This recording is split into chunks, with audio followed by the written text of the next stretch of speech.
Hey everyone, welcome to the Free Assange Vigil number 44.1, 44 consecutive weeks of doing this. That's just amazing. My name is Steve Poikinen. I am joined by Andrew Smith and Kendra Christian tonight. I will bring in our guest shortly. But before we do that, let's get you caught up on our current numbers.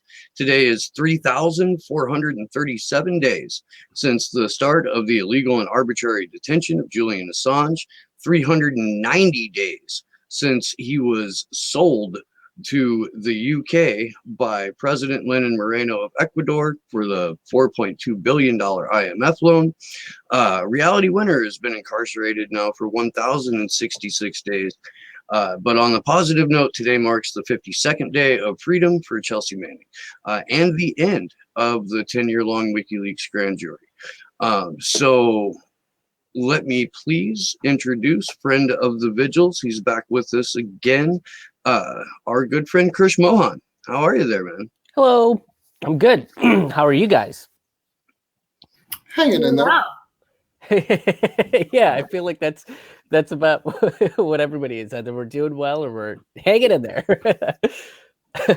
So we recently saw Julian's extradition hearing, as of the 4th, got moved for now until September at some point. I believe the date's yet to be formally announced, but we do know that it will be taking place somewhere inside of there.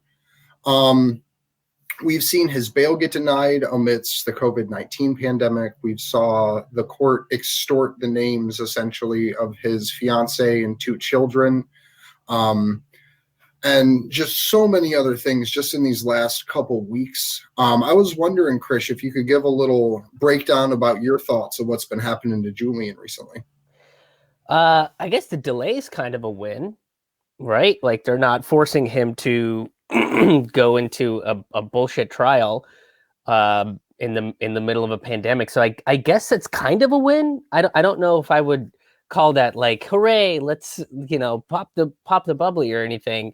And it gives us a little bit more time to, or I guess it gives his defense a little bit more time to like push back against this bullshit narrative that they've created for him.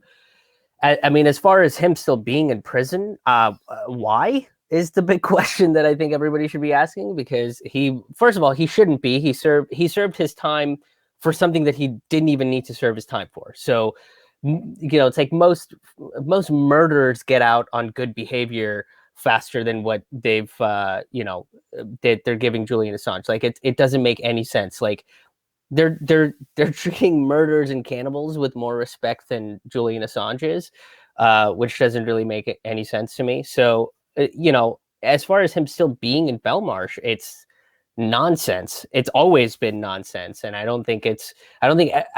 it's really hard to justify it at this point. Like it's really hard to justify him being in Belmarsh prison in the middle of possibly like one of the worst pandemics we've ever seen. Like it's very difficult for people to be like, yeah, this guy belongs, behind bars in essentially a place where conditions are not sanitary, and he's somebody that is at risk. His mental health was already compromised. His physical health was already compromised. And let's put him in a more compromising situation. Like no one can justify that to be the right thing to do. So hopefully this delay means that they're considering, releasing him. Or I mean, they could, if they really need to, why don't you just put him on house arrest? Like, wouldn't that be something that's far more beneficial than just saying, hey, you can just go home? If they really want to make this a case, like meet us in the middle somewhere, and they're just unwilling to do that. They're still keeping him in prison, which is insane to me that they're keeping him in prison. And it's also crazy to me that there are people that are like, yeah, he committed a crime, so he should be there. It's like the country of Iran released, what was it, like 80,000 prisoners or something like that. But we can't release one person who realistically shouldn't even be there in the first place, I think that's such a good point too, because that's the, the thing as well with everybody saying that he needs to face justice and everything like that. Well, according to justice and in the eyes of the law, he's, not guilty. He's not guilty yet. Right. He hasn't even had a trial. He hasn't even had his hearing. And then to your point with the, why not have him on house arrest? They said that he's a flight risk, which is another, reforming of the narrative when he wasn't. He claimed asylum and was granted asylum. So, that brings a whole nother aspect to this case that's just so frustrating, I think, for everybody on the outside, seeing that, especially now with his life in danger, even further, with the COVID crisis, it's just really, really frustrating. Wasn't there a UN rapporteur that basically said like what he's going through is equivalent of torture? Yeah, it was Niels Melzer, the UN Special Rapporteur on Torture, that came out and said that yes, Julian Assange is being tortured. And then when the UK and other governments ignored the letter that he wrote to them, he sent them another letter like, hey, by the obligation of the laws and treaties that you signed, you can't ignore this letter. And I believe it was then that they got some kind of mealy-mouthed statement about due process out in regards to Julian's trial. So even with the UN literally saying, hey, this man is being tortured, I think the term that Niels Melzer actually used was he had never seen a gang of Western liberal democracies gang up in such a way to prosecute one person. And it is a gang. Isn't it? Like, that's kind of the best way to put it, is like these are a bunch of thugs. And what I can't remember the exact quote that the judge taught. They called him a narcissist. The UK judge called him a narcissist. And then what did Pompeo call him? A hostile non-state intelligence agency. Yeah, hostile non-state intelligence agency. It, like, what? These are fucking nonsense words. Like, he is a publisher. Could you imagine what would have happened if, somebody from the Guard, or not even from the Guardian, like even from the Intercept, this happened to, like James Risen, who I'm not a big fan of James Risen and what he reports. He's kind of turned the Intercept into this Russiagate conspiracy theory blog site.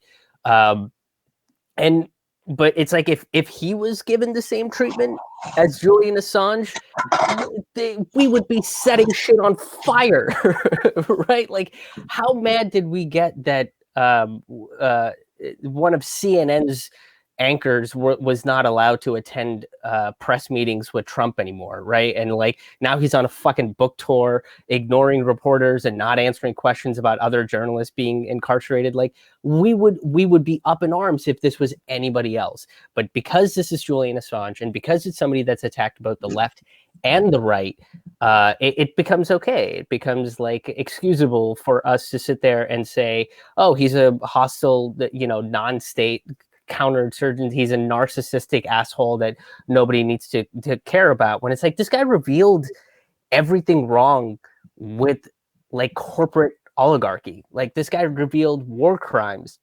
He revealed how the Democratic Party is trying to steal their own elections. and we're sitting there trying to like justify torturing this dude. It doesn't make any sense to me. Because if it was anybody else in the mainstream, shit would be on fire, like there would be Twitter campaigns out the ass to try to like get this person out of prison. And that's the craziest part too, is we're not seeing as much of things like that pop up as you would really expect in this situation. So what we're trying to do actually is each week now we're releasing a different set of actions that people can take. Last week we had petitions, we had fundraisers, and we had contacting different media outlets, both independent, alternative, and mainstream. This week, actually, our first thing is driving by and throwing a digital slushie on Mike Pompeo, because he made some ignorant-ass comments on World Press Freedom Day about repressive regimes and journalism. The second one is contacting European and global media organizations like press freedom organizations. We have 4 different House members, like U.S. House of Representative members to contact. And then also we've launched our GoFundMe for our DC protests coming up in September, because we have roughly an official date that we can sort of start planning around. So I dropped that in chat for everybody. If you're interested, go ahead and take a look at it and share the links out if you could, because I think that would be, even if you just drive by and throw a slushie at Pompeo virtually, I think it will make at least some kind of impact. Wait, you got to explain this drive-by digital slushie thing. So Mike Pompeo said, and I quote, "We commend the efforts of journalists working in repressive environments to support the free flow of accurate information, including on COVID-19. We call for the immediate release of all journalists imprisoned for their reporting. Hashtag World Press Freedom Day 20. So he's saying Julian Assange should be taken out of Belfast. Right. That's kind of where we all went with it. Yeah, absolutely. Like, he got beat up pretty good on Twitter for it, but that's not, enough. But by all means, go ahead and kick Mike Pompeo around. Please do that. I think he should be sandbagged with the video of the Italian reporter handing him a bag of dog food, like, nonstop. Did you see that, Krish? I did. Yeah, it's just beautiful. If you eat it 3 times a day, you may become as what? Kind and loyal as a dog? Yeah. Honest and loyal, I think it was.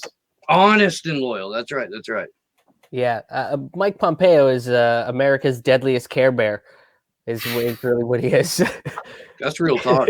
Right there. That is.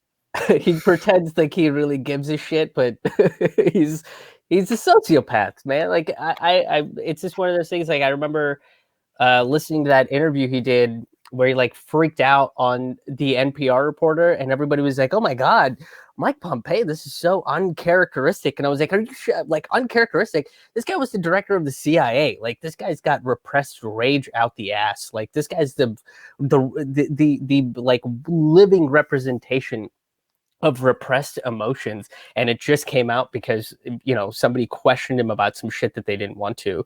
It's no different than like any other corporate Democrat or corporate politician going on any of these corporate mainstream news networks, and then they get challenged a little bit, like Nancy Pelosi telling Jake Tapper to calm down because he asked her a legitimate question for the first time in 10 years of reporting. And what happened when she asked him to calm down, Krish? How it was hilarious because he got smaller on screen somehow. It was just like, how can I condense my body to show that I'm not dominant? Can I roll over on my belly a little bit more? Like, they all bend the fucking knee. They don't do what these actual journalists are supposed to do and push back. Like, if Nancy Pelosi did that to anybody at the Gray Zone or the Mint Press News or even Democracy Now, for what it's worth, I don't think any of them would show their belly and cave in. They would push back on that and be like, "What do you mean calm down? There's people that can't pay rent, that can't buy food, their families are starving, and you're sitting there, having a fun soundbite moment, eating ice cream that none of us can afford in your $24,000 refrigerator." 2 of them, by the way. There are 2 refrigerators in that video, which is fucking insane. And then she has the audacity to sit there and say, "Oh, calm down. The governors will figure it out. Me and Chris we've all been working together. Me and or Andrew Cuomo have a couple of differences and we'll be fine." And so you don't give us any answers. You don't give us any help. And then you sit there and tell a reporter who's finally doing his job to calm down. And he doesn't do anything about it because they're not trained to do anything about it. That's so true. And I'm glad that you brought up Pelosi doing that as well, because I think, we see that with Trump, but that almost circles back right to where we started with, Assange being hated by both left and right, which makes him an excellent reporter. That's exactly it's like the press has just completely forgot how powerful they can be. Yeah. When they're doing their jobs and they're there for the people, that is a powerful position. It should be the other way around, where where politicians are fearful of the press. Well, with Yeah, Julian's trial, it sets a whole new standard for that because it shifts the balance of power to allowing the government to prosecute someone for doing real journalism and real reporting. So what we saw there is something that will be seen a lot more because someone in power says like, hey, you asked me something that makes me uncomfortable. Like we can put you in jail. And then the water parts for them as they walk through to the other side of tyranny. Yeah, and I think that's my biggest complaint with people in any part of corporate news or anybody that's kind of defending the actions of Pompeo and the UK and Lena Moreno is, well, I mean, you're essentially bending the knee for authoritarianism. Journalism is supposed to question shit. It's supposed to question people in power. People in a position of authority. The journalism is their watchdog. It is their checks and balance. That's what the freedom of press is supposed to be for. But I was watching some PBS. I can't remember. It was maybe a week or two ago that it actually came out, but it was Pompeo talking about Venezuela and his big speech on how the State Department handles more humanitarian issues than it does anything else. And nobody talks about how humanitarian we really are, which is crazy because it's like you have the most amount of sanctions during a time when the entire globe is calling for a ceasefire. The entire world is saying stop with the wars, and Mike Pompeo is actively going out there and saying, well, we have to put these sanctions because tyranny. And it's like nobody's you are the one that's causing tyranny. But that's the thing is, again, none of the journalists that I was listening to ask a question were pushing back on his narrative. Like one of the questions was literally asking about whether Juan Guaido was going to be accepted as the president of Venezuela, which is like, how much more of a softball question could you really get? Is you're asking the orchestrator of the coup whether he thinks his coup is awesome or not. And this is because a U.S. Merc outfit just got caught last week trying to sneak into Venezuela to assassinate Maduro. Again, and the guy who got caught was like, look, I have this 212-page contract signed by Juan Guaido. It's, what, JJ Rendon was the guy who brokered it. He's a Florida-based, I don't know, goon, I guess you would say. And this also, like Trump's bodyguard was involved in this. And I just did a video on it on my channel, So Newsday.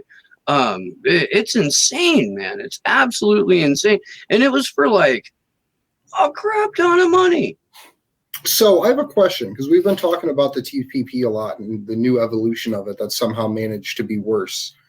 In the TPP and its evolution, there is a clause that allows for corporations to sue governments for interrupting their ability to make a profit. Yeah, the ISDS.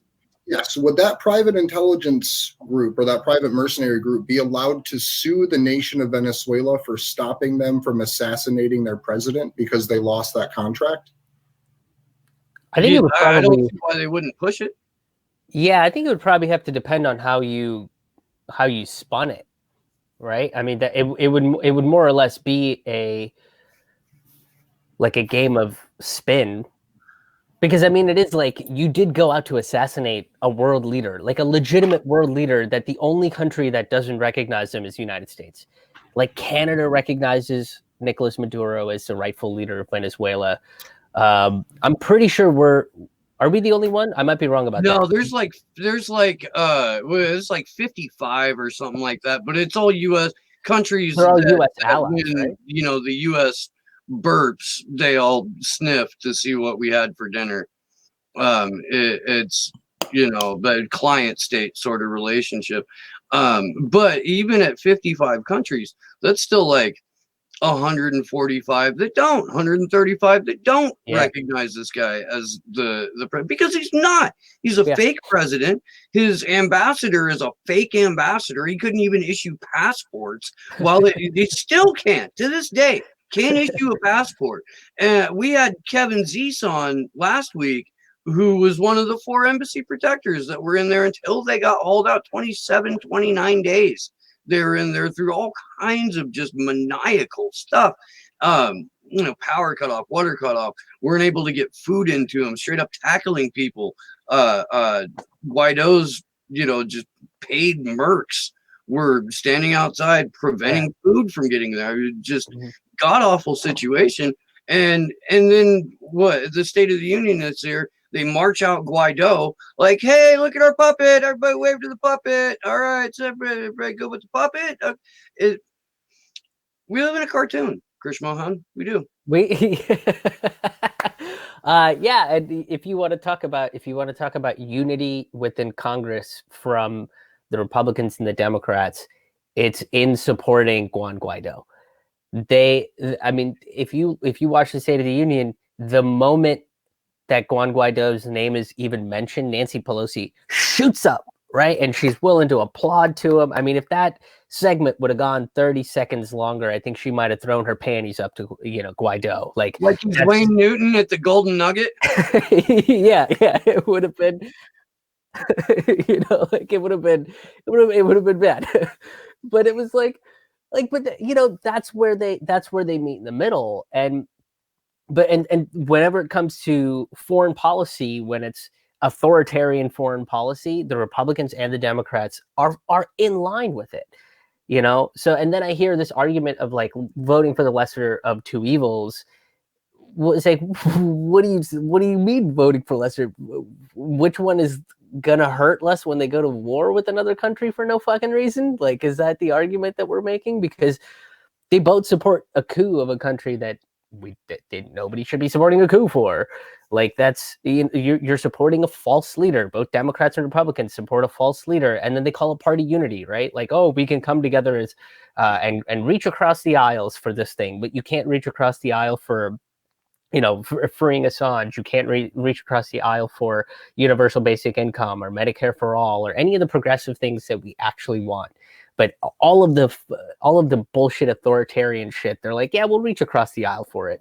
Well, it's important to remember, Krish, you're George Carlin. If we go and we read from the book of Carlin, Brother George says bipartisan just means that a larger than normal deception is taking place. Yep. Yeah.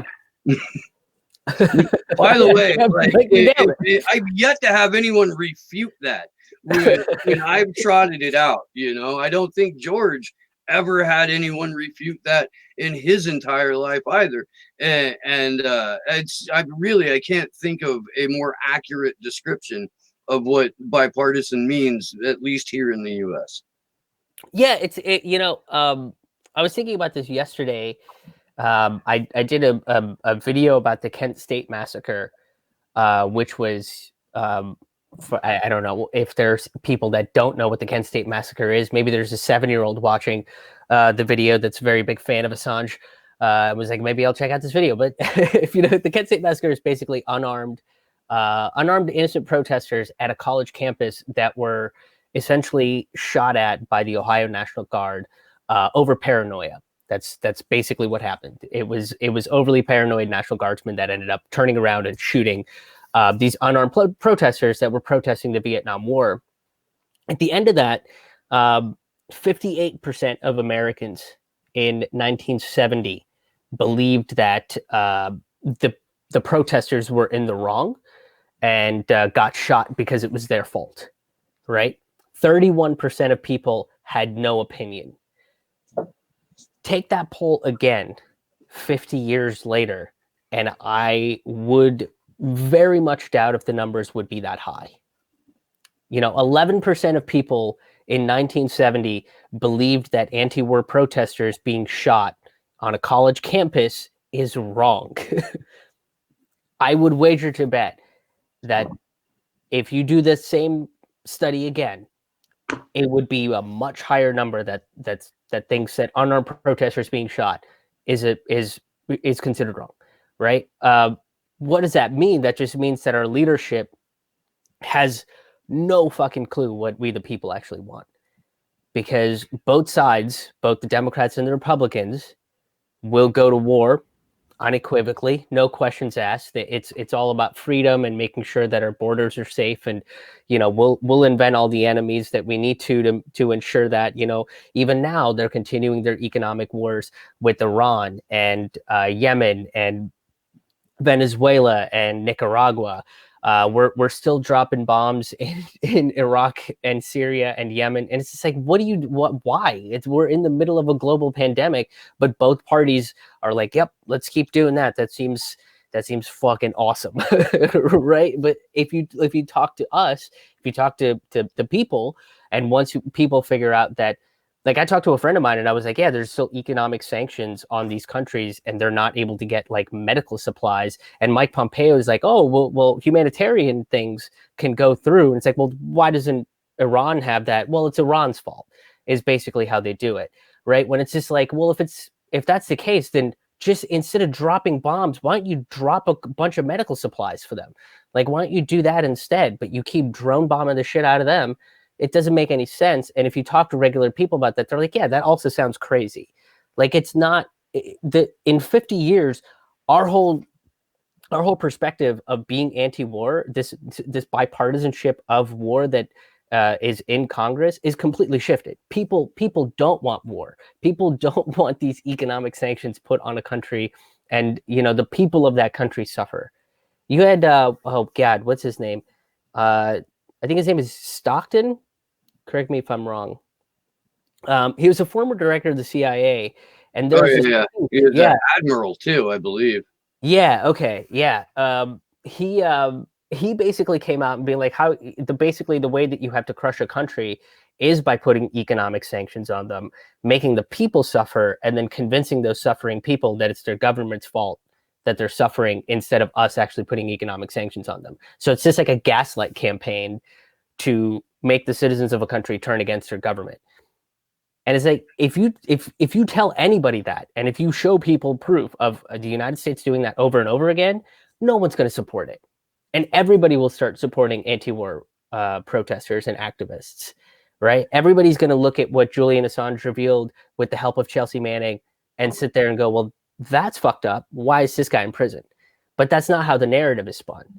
But the narrative is spun, well, war is good because it makes people from the Republican Party reach across the aisle to the Democrats, and the Democrats reaching across the aisle to the Republicans. Look at that. It's unity. War is bringing people together as we rip families apart overseas. It's like, that should be a T-shirt that they sell for Congress. I mean, the IDF, I used to have a T-shirt, and I probably still do. I made it around a couple of years ago. The Israeli Defense Force, with a pregnant Arab woman, Muslim woman on it, and it said 1 shot, 2 kills, because it had her head in the cross. Jesus. Yeah, this is the IDF. That's the kind of merch they got. So it would only stand to reason that our Congress critters, who differ on some stuff about abortion and some stuff about guns, and that's about it, would have a similar thought process, because when you get right down to it, as much as it seems like Israel is our client state, more often than not, it plays out in the reverse, and that we are actually Israel's client state. It's how did we get to Israel from Venezuela? I'm sorry, I was talking about a teacher. Oh, my giant rant about war being bipartisan.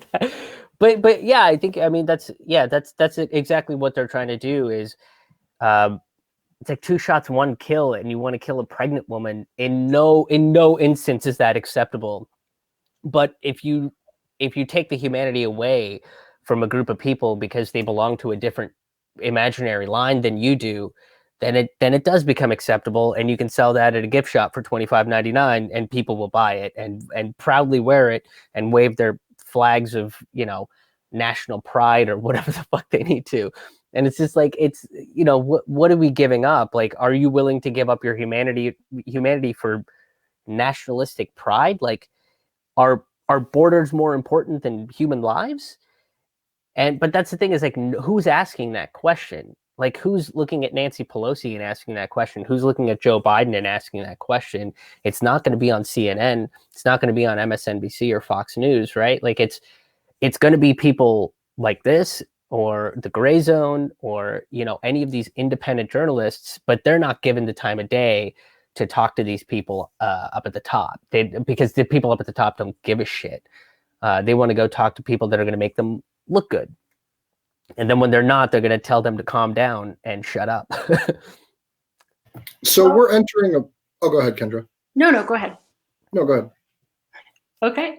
No, I was just wondering what your guys' thoughts were, because it seems like, I mean, for decades that we've seen this same thing playing over and over again. You know, when something doesn't go well, oh, well, that's the Republicans' fault. When something else, oh, well, that's the Democrats' fault. And, you know, it's always the things that they agree on that we should be worried about. And there's part of me where I go both ways, where I'm just, especially with what happened with the DNC again, I'm like, you know, it happened again. And I do feel like they've lost a big portion of people that maybe weren't lost before. So I'm wondering, you know, if that's, you know, part of this real huge push towards authoritarianism, because they think that that's, you know, maybe they've played this hand one too many times. I'm just wondering what you guys think about it. Or are we just seeing it's not broke, so why fix it? We don't need to. The same narrative works over and over.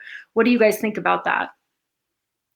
I think that the intelligence community and their like puppet minions only have so many tools and ideas to work with, to where you see like false flags getting repeated throughout history to get us in the war, all the way back to the point of our nation's founding was started with the Boston Tea Party, and people are programmed to believe that situations like false flags are, I don't know, like an acceptable form of collective lying, essentially. But we've also seen like the entire anti-war movement back post 2008 get completely gutted. Under Obama, a lot of them closed down because he was supposed to be the anti-war president that came in and saved everything, so they didn't have to do much more work. So there's this like double-edged sword of people buy the propaganda and then respond to it as if it's real, while at the same time, in doing that, it destroys the foundations of like collectivism that we use to actually accomplish things as a civilization. But we've seen essentially in a lot of places the lockdowns start coming to an end now, where the shelter-in-place orders are being lifted. People are allowed to go out of their homes and into the world again. So I was wondering, Krish, if you had any like upcoming comedy tours or anything like that rescheduled with everything starting to open back up. No. I actually lost more dates. Well, I'm out till June and July. I'll start with the good news, I guess, is I'm doing these virtual Zoom comedy shows on Zoom, because it's just easier to get people on that platform. So I'm doing them on Fridays at 9 p.m., almost all Fridays. So I'm doing one this Friday at 9 p.m. And there's you get tickets, and it'll get you a confirmation that you got the ticket. And then an hour before the show, I send everybody an email with all the login information. And then people come in like 15 minutes before the show's supposed to start. Like that's like doors opening. And then, you know, it's a mix of like traditional stand-up and, you know, mixed media with like images and videos and commentary and stuff like that. So each show will kind of be a little bit different.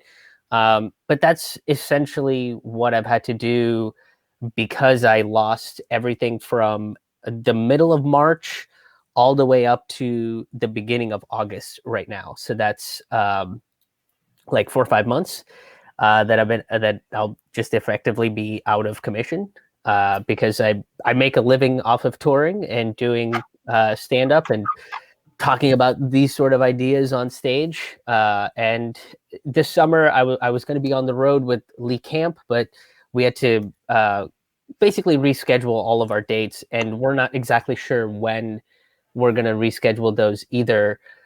So Lee's got his television show Redacted tonight, and he's also putting up a bunch of videos on Moment of Clarity. I'm doing the daily videos. I'm doing these virtual comedy shows. So we've kind of figured out a way to circumvent not being on the road with just more content, which is blasting the internet with more content. And the other reason for why I'm uncertain of whether I'll even be back on the road in August is, one, people are still worried about paying rent and bills. So going to a live show or to a bar or anything like that, I don't know if that's particularly in people's minds. The other part is there's a lot of venue owners and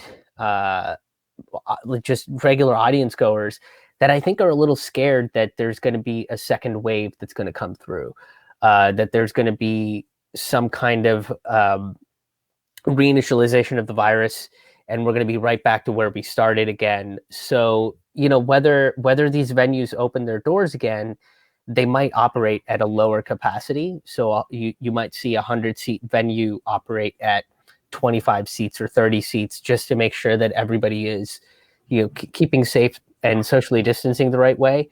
Or they might just not do live events for a while, because it's just safer that way, and they can kind of prevent the spike of another outbreak or something along those lines. So I'm not exactly sure when I'll be back on the road, but in the meantime, like those virtual shows, I'll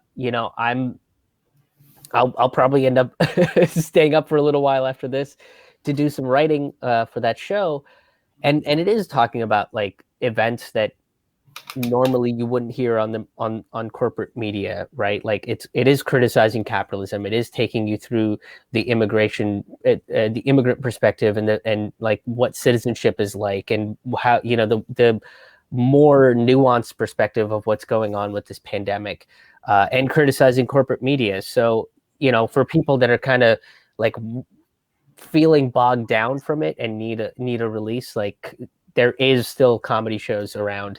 And if anybody wants to come, there's still some tickets available for this Friday, but the next one will be on May 22nd as well. Yeah.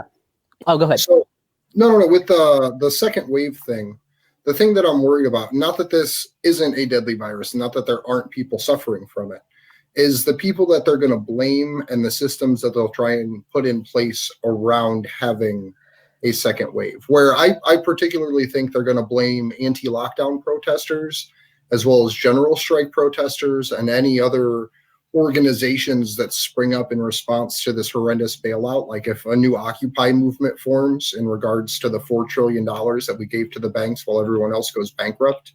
So that's as an organizer and someone that's trying to continue to get people in the streets in a safe way, I'm really concerned about the whole second wave thing, just from the perspective of allowing greater expansion of the intelligence community, allowing more artificial intelligence implemented through doctors' offices and law enforcement, as well as teachers. And then also any other little policies that can get snuck in there that expand government power that we have a hard time even finding out about. Well, I would say that anybody that tries to blame the second wave on general strikes is bullshit, because virtually every single general strike and rent strike protests that I've seen have all been in cars, and they've all been doing the social distancing thing. They've all been wearing masks. They all kind of stay apart from each other, and they're very careful about it. Like, it is super well organized, which it should be, right? Like, if you're going to advocate for collective bargaining, if you're going to advocate for ensuring that there is a mortgage and rent freeze and people aren't going to go into debt and lose their homes, lose their apartments, and you're pushing for that, yeah, do it in a safe way. And you should have a good level of organization behind it. And they do. These lockdown protests, well, these people are just scared because they've never been in this position. They are coming from the perspective that work is everything. Not everybody can be an entrepreneur, and some people are comfortable just kind of being the grunt. And now it's like, oh, we have to think about ourselves. We have to think about who we are as people, and we've never fucking done that before, and that's scary as shit. When for someone like me, it's like that's every day for me. That's all the time. I just constantly think about who I am as a person and how to hate myself in a different way. That's how I kind of that's my status quo, you know. That's You're a comedian. Yeah, I mean, call me an artist. Long time ago, before I got invited to be successful elsewhere by the nation. A friend of mine sent me a little comic strip, and it was like how to be a writer. Step 1, drink. Step 2, hate yourself. Step 3, repeat. Yeah, that's pretty accurate.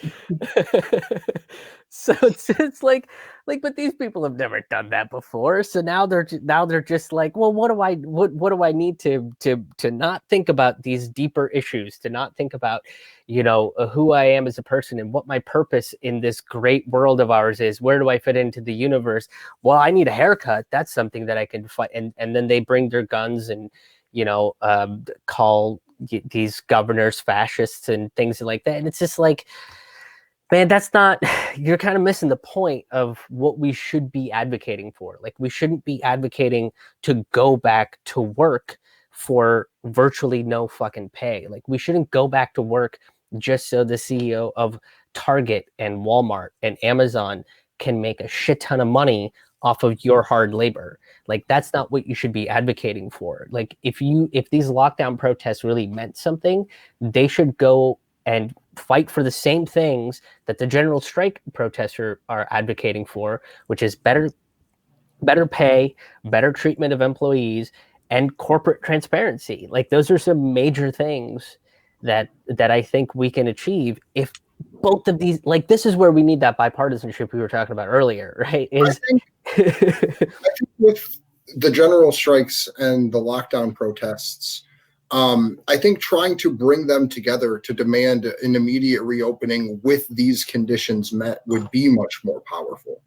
Because a lot of what the lockdown protests are about is the fact that we've been receiving just a shitload of disinformation, that this was, not that it's not real, but statistically overblown by global institutions that are seeking control. And I think if there was any way to unite essentially like the Ron Paul audience with the Jimmy Dore audience outside of a governor's mansion demanding Medicare for all through the National Nurses Union while we go back to work, I think trying to build something like that in this moment is extremely pivotal, but also something that can be done because of the level of desperation. Because most of the end of lockdown protesters, they're so worried about actually having a job that they're willing to go back into these slave-like conditions. I think largely because they don't understand the inherent power that workers collectively have. Well, here's the thing, though. You can tell that the Reopen America protests are astroturfed like crazy because, as Chris was saying, the only demand is, please, boss, please, government, let me go and generate more income for my boss because his second mistress needs ass implants and a new Mercedes. And that's like it. That's all they want. So it's a manufactured construct. And I do believe it's possible to get, cross purposes. But as we found out, Andrew and Kendra in DC, like, you have to do that in a post-partisan fashion. And the reason these things are so politicized is to avoid that happening. There were over 170 different strike actions that took place on May Day. I had the two women who have been organizing Corona Strike as a hub for everyone else to gather and coordinate strikes on the show. I believe it was on May Day. And it's not like there is an overlap there. It's just the barriers that are put up by the politicization of it are fairly hard to overcome. Again, when there's the role of the media is to manufacture confusion because we already got consent.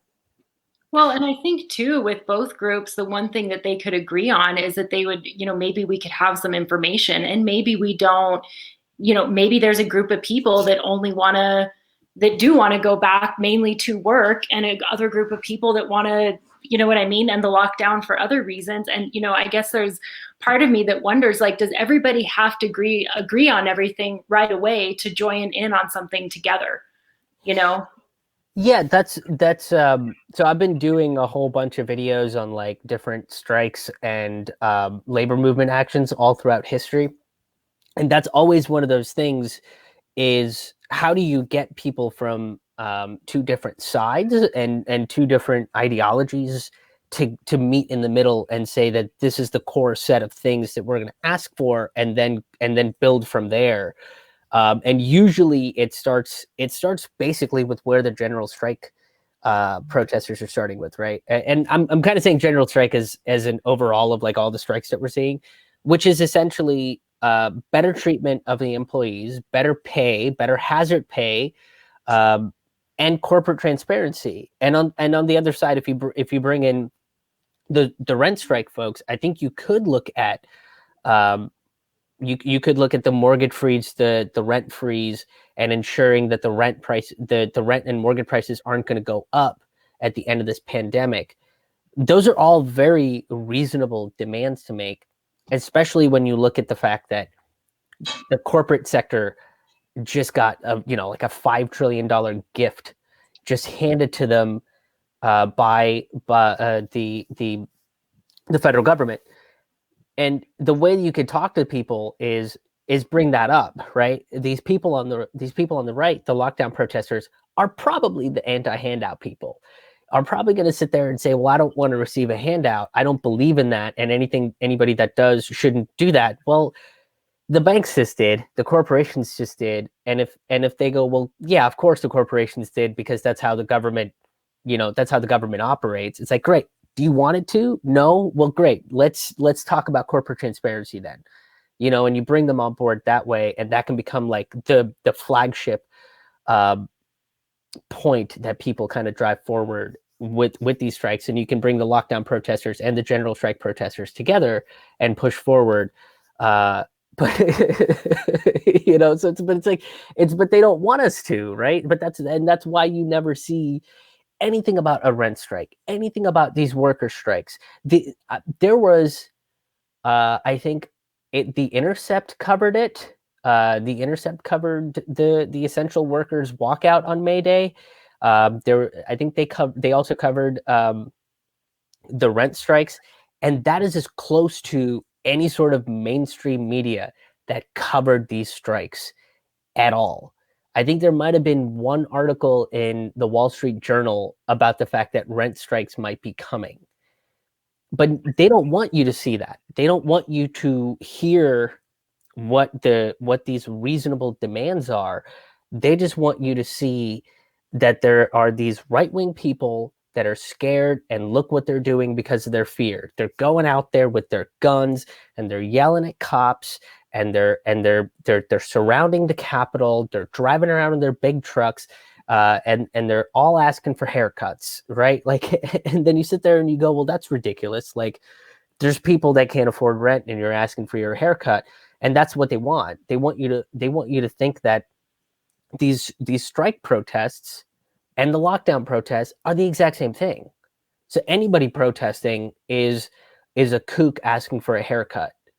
Is this, far right Alex Jones conspiracy theory anti-vaxxer person that you can't trust?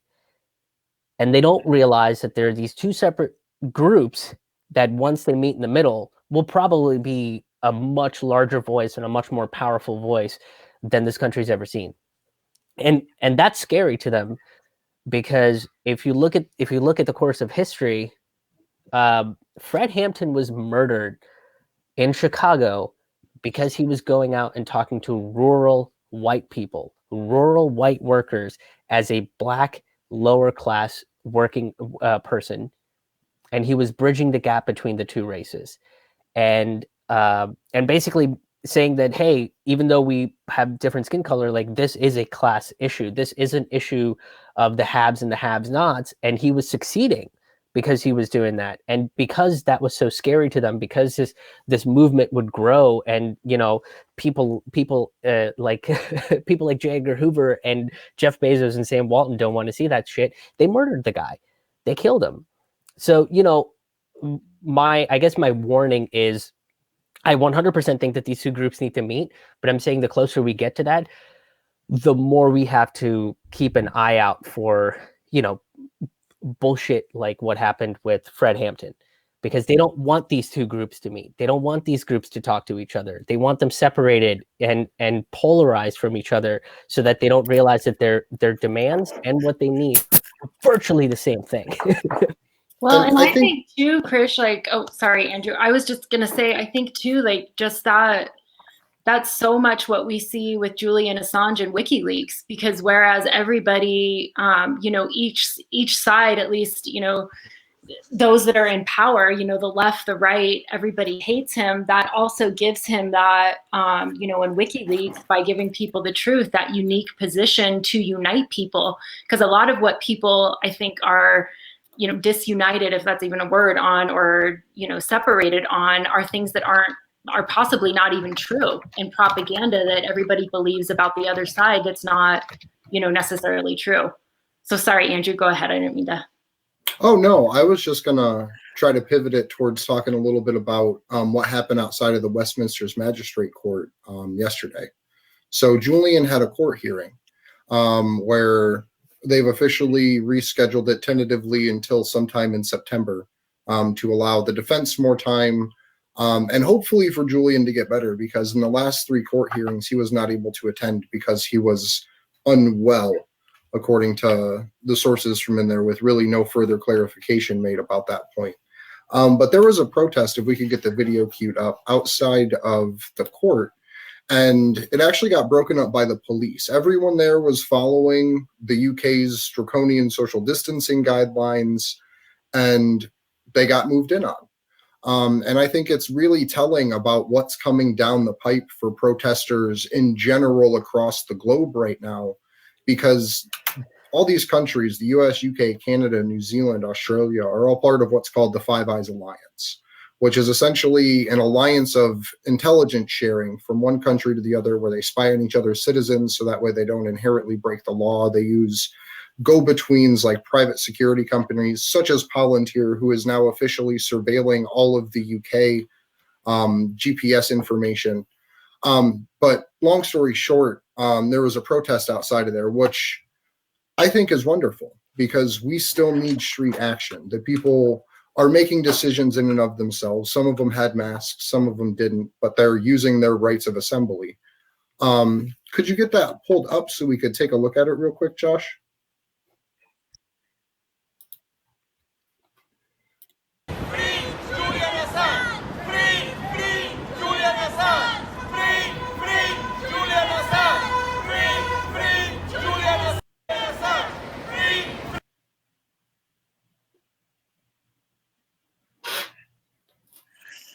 So it's just a short little clip, but literally those people innocently standing outside of the Westminster's Magistrate Court, speaking up about free association and the freedom of the press, literally got moved on by police and forced to disperse with threat of police actions against them, which ultimately involves violence and incarceration in a time where the UK government's trying to let prisoners go because of a mass global pandemic.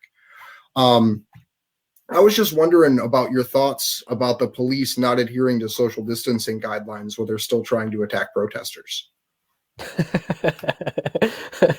It's it's one of those things where it makes me laugh, because it's just like, aren't you supposed to be protecting and serving people, and you're doing the exact thing that you're attacking them for? Like, oh, you're not practicing social distancing, you don't have a mask on, and then they do the exact thing in order to enforce that rule.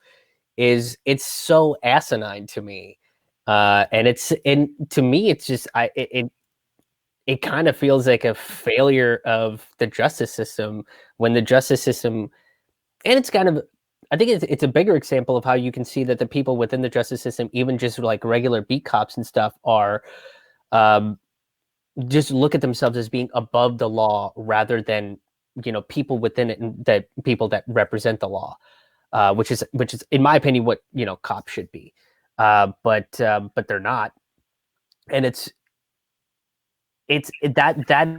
is kind of a glaring example of that. It's a glaring example of you know, seeing that the police force definitely thinks of themselves as above the law and not a part of it, which is something people have been saying for a long time. I've been saying this for a very long time, is that the systemic problem within policing is that the police officers don't believe that they're part of the law that they're supposed to enforce and represent. And this is, I think, the most glaring example of it, where you are telling people and you are either violently attacking them or you're just incarcerating them for not wearing a mask and not socially distancing. And in order to enforce that law, you have to break that law yourself. It's the craziest thing that could possibly happen. Right, and it really speaks back to like the nature of what they're trying to do with the coronavirus, because it is a problem. Like there are people dying of this disease on a large scale, but through that, they're being able to implement all of these draconian measures to the point that in Australia, for the first time in history, I believe, we saw a protest organizer get arrested for, I believe, incitement 3 hours before his protest took place. And with him being in a Five Eyes nation, that's something that when it happens in one, it's going to happen in all of them because they share this pool of international draconian law. So it's terrifying to me because that wasn't a Free Assange protest. It was an actual immigration support. Like there was a bunch of immigrants that were in a hotel and these people were literally coming by to show support for them.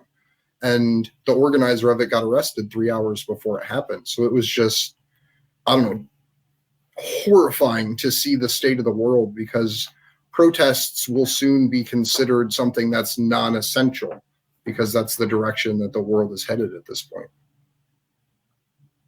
That's I think is the biggest concern is what of your rights are you willing to give away just because we claim that we're in a state of emergency? That might be a good way to introduce our next guest. Philippa Beach is, I hope I'm saying that right, is Yes. a city councilwoman and deputy mayor right outside of Sydney, and we're very fortunate to have her this evening. We had some scheduling conflicts earlier, and I'm glad that it worked out. Philippa, how are you doing?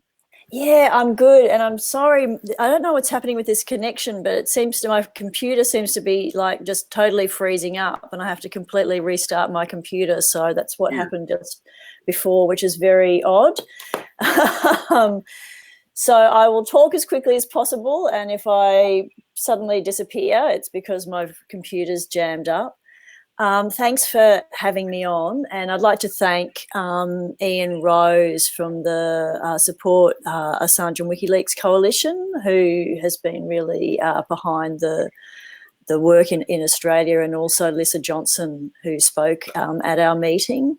So I don't know if you have a similar local council system in the United States. I know they have quite a different system in the UK where we have 3 levels of government: local councils, state governments, and obviously federal. I know in the United Kingdom, they don't have state governments. They have their local councils are a little bit like a combination of our state governments and local councils. So it's all a little bit different, but we're quite a lowly level of government. But at the moment, you know, we don't have any state parliaments or federal parliaments sitting in Australia, which I gather is fairly unique. They've all sort of shut down due to COVID-19, and all the decisions are really being made behind closed doors by committees and so on, which is pretty terrible. But I attended the just online the meetings that were held. God, about 3 weeks ago now, on the 12-month anniversary of Assange's remand in Belmarsh prison, and that's sort of what prompted me to put up the motion. Did you have any specific questions you wanted to ask? Well, I guess what I wanted to know, because you said it fell just shy of passing, and that there was sort of a watered down version that got put in for World Press Freedom Day. If you could kind of speak to that, like what is the watering down of that look like when an Australian citizen is being tortured in the Guantanamo Bay of the UK, waiting to go to court in America for an Espionage Act charge, when neither he nor his publishing outlet has anything to do with the United States in terms of citizenship or registry? So, yeah, very happy to speak to that. So I worked very closely with Ian on the motion. We're certainly not the first council to put up a motion. A number of other councils had put them up, but not recently. So we did a fair bit of updating. What I mean by watered down is that in the end, council just supported the elements of the motion that related to Press Freedom Day, and every reference that I had there about Julian Assange was amended out. So our councils are quite small. Like, our council area has about 154,000 people in it. As I said, it's a suburb in Sydney, very close to the Sydney CBD, really only like 5 or 10 kilometres from the Sydney Central Business District. We're in the eastern suburbs, not far from Bondi or that area you might have heard of. But our council only has like 15 councillors. So that gives you an indication of the size. And it's a mix of, I'm a Green councillor, there's Labor, Liberal and some independents. And a lot of them are really very conservative and right-wing, in all honesty. It's pretty feral. It's... the level of debate is usually pretty low. There are some reasonably intelligent people on there, and they're well-educated, and others, interesting bunch. So in all honesty, I probably would have been surprised if we got it across the line. But one really positive thing was that, and what was surprising was that actually some people I expected to vote against it were actually supportive. And some people I expected to support it didn't. So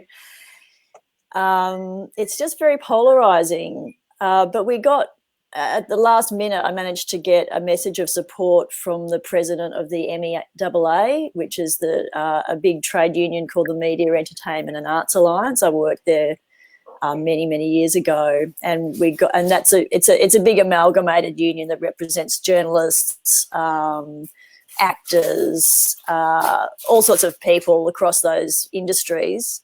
And we got an email in support from the president of the media division, of the journalists division, which I was really hoping would help, but it probably just came in a bit too late. Pardon me. So, but I think there may be success. We're going to work more on getting it across the line in other councils. In Australia, we get, well, certainly these days, I get a lot of third-party groups coming to councils seeking support. So we have a big group in Australia called Stop Adani.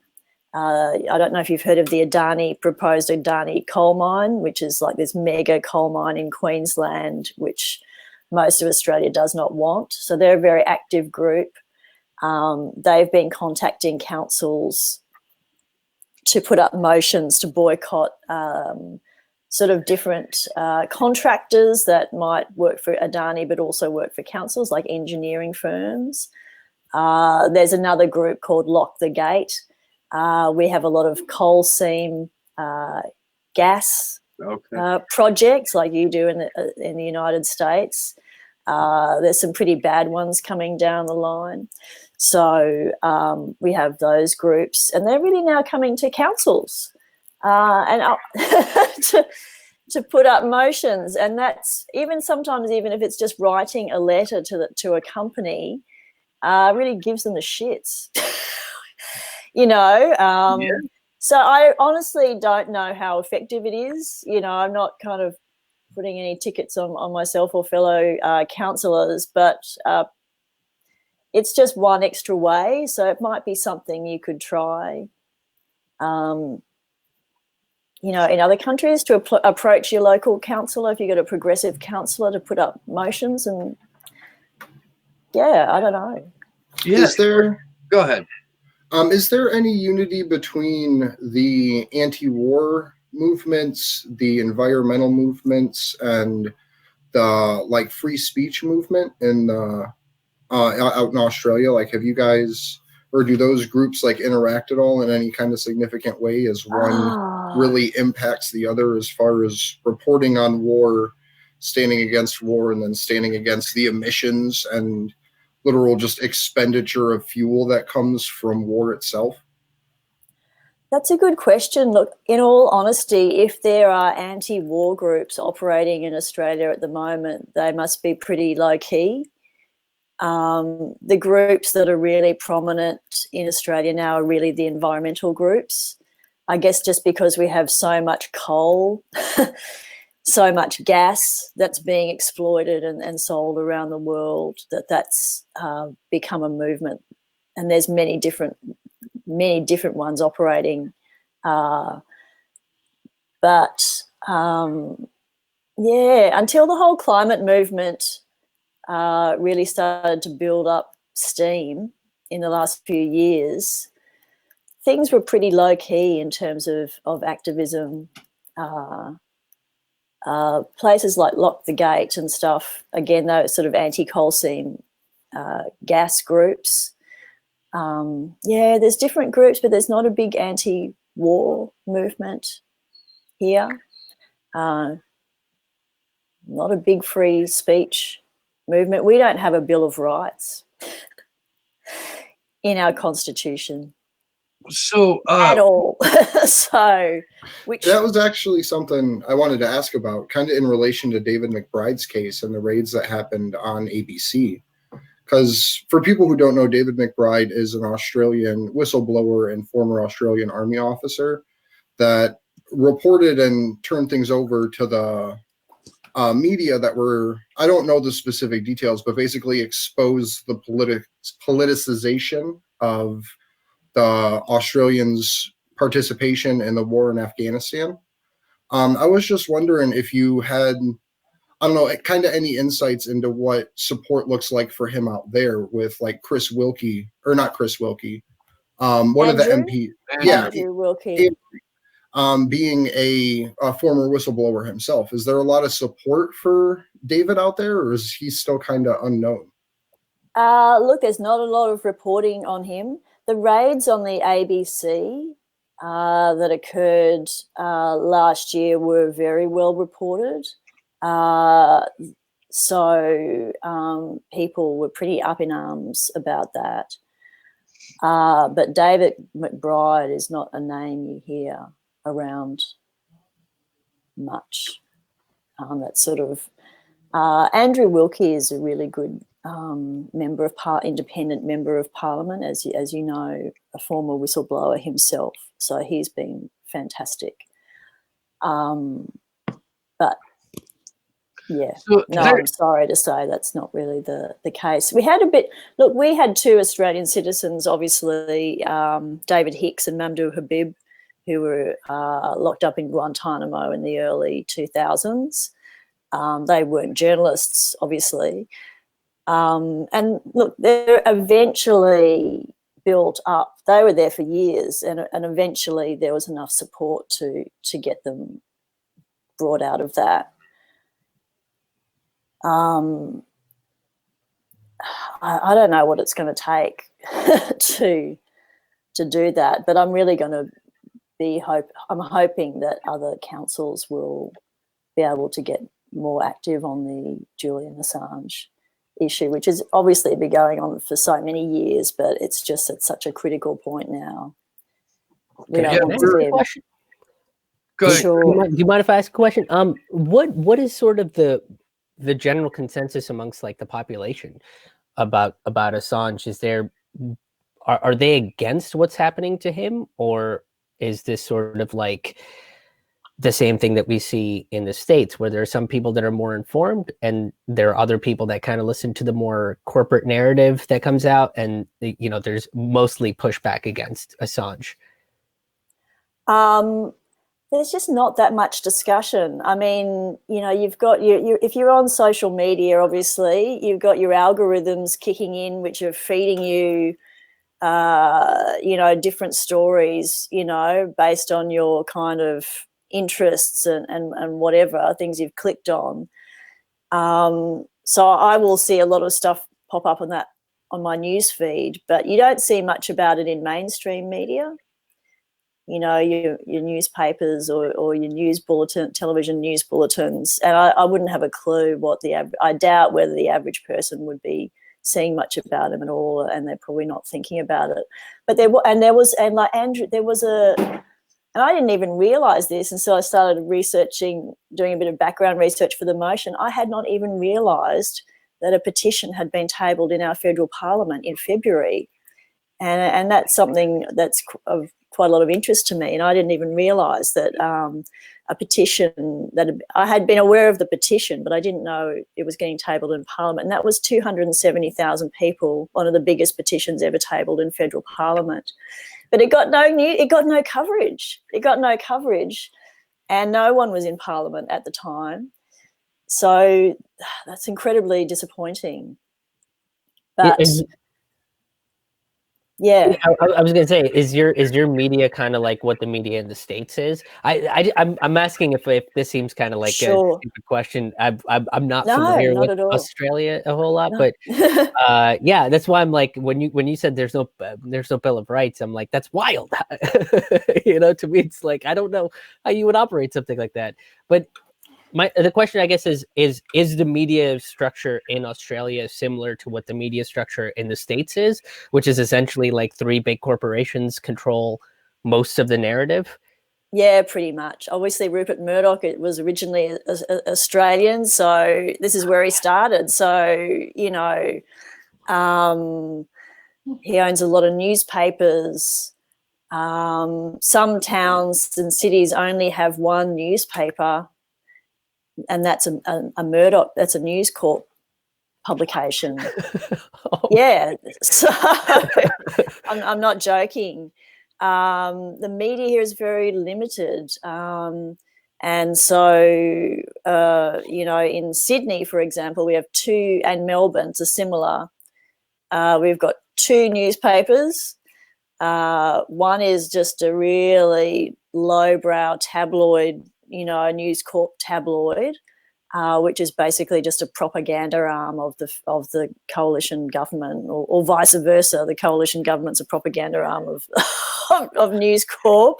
They're that kind of it's terrible. Like, there's just no objectivity, not even a semblance of it. And then we have another newspaper, which is not bad, but that recently was bought out by one of our major commercial television networks, Channel 9. So, and there's been like just massive, in my late 40s, I still like to read print paper. So I'm still in that thing, we get the papers delivered, but we're probably in the minority. The minority of people are still buying print, but obviously they've lost a huge, like, all of their advertising revenue has just vanished. So over the last decade or so, there have just been massive layoffs of journalists, full stop. Whether it's in the ABC, which is our national broadcaster, a bit like the BBC, very highly respected.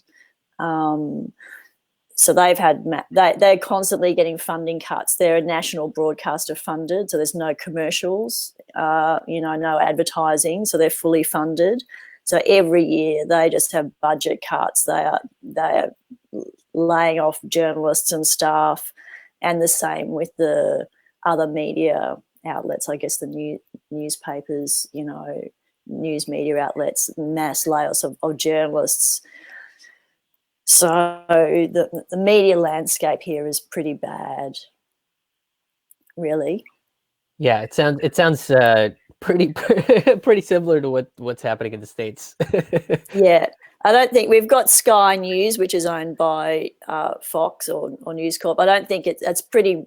I mean, I don't subscribe to it, so I don't. It's cable or whatever. So that's pretty bad, but I don't think it's as bad as the American Fox. Not No, it's close, but not quite. We like to be pretty exceptional in the States. We're pretty. Yeah.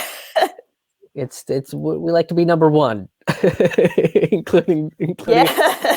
So we got propaganda, incarcerated citizens per capita, military spending, and number of adults who believe angels are real. That's USA. USA. number one. We're number one. Wow. Actually, we saw a thing. I saw a story on one of our current affairs shows last night about some weird American church that's getting people to drink bleach, and apparently, they put there's little bottles of bleach, and you put drops of bleach in your water. And there's some outlet of that in Australia too. So like holy water. Got people drinking. Rocks. It's called MMS or something. And it's some church, and this guy's called there's some pope of this church, and anyway. Oh, man, well, I kind of don't think it's that far fetched. We're probably getting off topic, yeah. Yeah, I mean, it's not super far fetched, but I was going to say we do have snake handling churches in America where they make you hold a snake, and if it bites you and you don't die, you have the love of Jesus. That just makes me think of The Campaign. Like, I don't know if you guys seen that Will Ferrell movie. Oh. No, Yeah. I've heard of it. Yeah, I should see it. If you haven't, it's hilarious, and it basically codifies what Citizens United is in like a nice little hour and a half long comedy. But yeah. I do wanna ask you, with the raids on ABC that took place, are there people that talk about that, like even if it's kind of like in the whispers about like what's going on and things? Because with lacking some type of First Amendment or like constitutional protection for journalists, the Australian government's literally allowed to write a law that allows it to edit what's in a newsroom and edit history, essentially. Is there, like, do people talk about that in Australia, or is that something that's kind of... Well, the news cycle is just so rapid. There's just always something happening. I mean, that was Australian Federal Police, so it wasn't the government as such, but, there was, highly likely to be political influence there. But that really, at the time, was not something that was supported. And even News Corp, all the big media outlets came out and wrote open letters, and there was even they were touting freedom of speech and so on. But then we had all the big bushfires. I mean, they were just so all-consuming.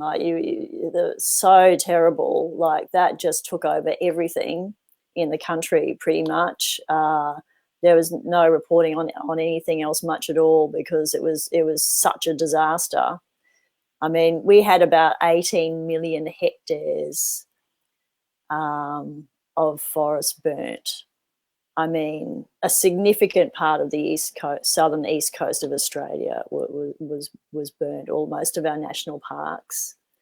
It's an absolute disaster. So that just took over everything for quite a few months. And then pretty much right at the end of that, we've obviously had the coronavirus. And now that's all we hear any reporting on. You don't hear anything else reported on, pretty much. So that's kind of been the situation here for the last 6 months. Bushfires for 3 months, and then corona. So no, there's not that discussion about the ABC raids and so on has just sort of gone completely off the radar. One question that I do have for you is that what advice would you have for us or for people who, you know, would like to approach their city council person or, you know, something like that of the best way to approach someone in your position? I mean, obviously, I think you're a little bit more open-minded than most and willing to listen and also, you know, look for the truth on your own. But what, you know, some of your colleagues, I mean, what do you think is the best way for, say, even just somebody like me to approach my city council person? Well, I don't know. Now you guys have all frozen, so I can hear you. Can you still hear me? Yes. Oh no. Kevin.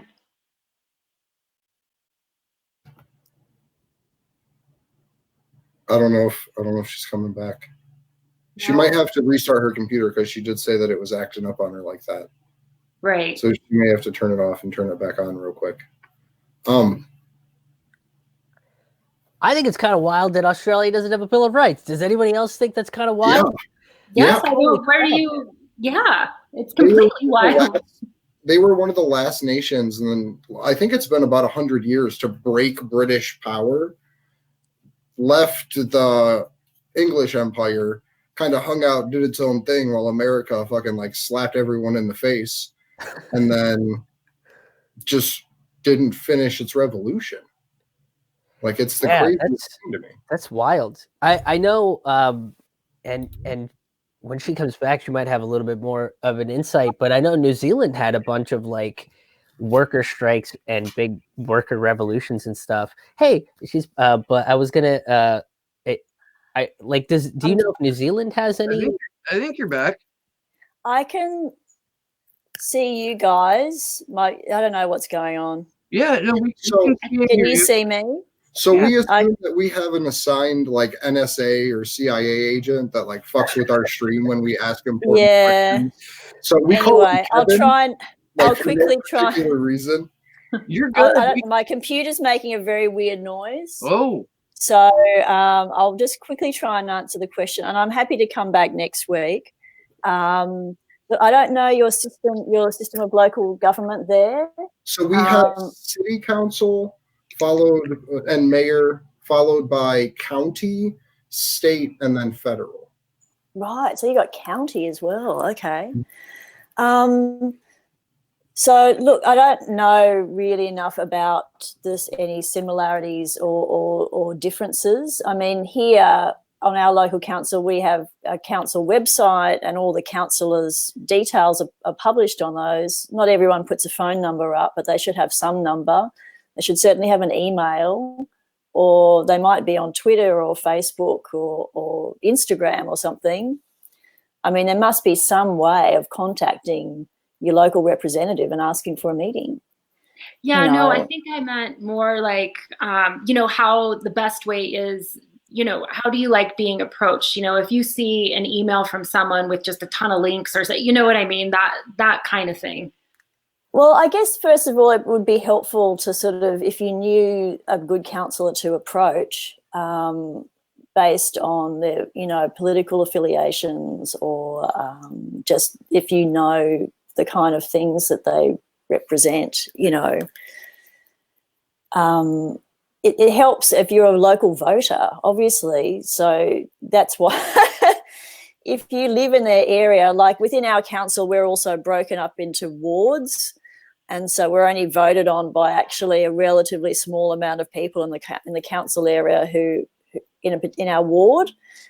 So if you are someone who is able to vote for that person directly, you know, that's obviously just the good point of a place to start.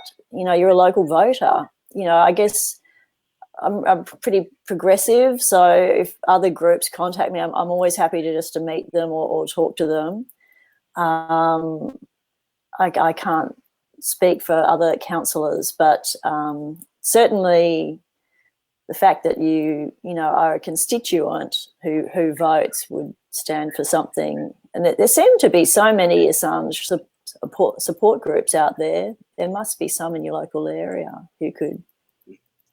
We are the ones in our local area. That's Yeah, that's right. Well, Kendra here has the Denver Action for Assange chapter, and we do what we can here just around town, but like I live in the middle of nowhere. The closest uh-huh. town to me is about a half an hour of any size. Like we have one stop sign in my town. One. Wow. Where do you live? I live in the Santa Cruz Mountains in Okay. Northern California. I'm a little bit Cool. south of San Francisco in the big old redwood trees. And so I can't see. I hope it's all right to ask, because I can't see anyone's name. So are you Steve? I am Steve. Yes. You're Steve. And there's okay, cool. Okay, I can sort of see over the hovering now, sort of. So yeah, I mean, I have to say, I get attacked. Like, I put these kind of motions up most meetings. There'll be some kind of issue, and you have to psychologically prepare yourself, because you do really get attacked. You get really attacked by other councillors for putting up motions they don't consider relate to local issues. So it can get pretty feral. It's not pleasant. But I guess it's good to have a look at, like, we have, unfortunately in Australia, the local government is also not recognised in our constitution. So we are just subject to all sorts of state government acts, largely. So there is a state local government act and all sorts of different acts of state, acts of parliament that we are subject to. So I guess I often would refer back to our act and the objects of the act and the aims of the act, which are sort of stated out. You can just look up the relevant legislation online. And it does say that councillors are there to advocate on issues that are important to their local community. So you can always go back to those very basic principles. That can be quite helpful, So you can broaden. There is scope to broaden things out, but it sort of depends on the kind of politics of the mayor and your general manager. In some councils they might just rule some things out of order. It's probably helpful to go along to some of your local council meetings or view them online and just see what it's like, see what the councillors are doing. That could be a good place to start.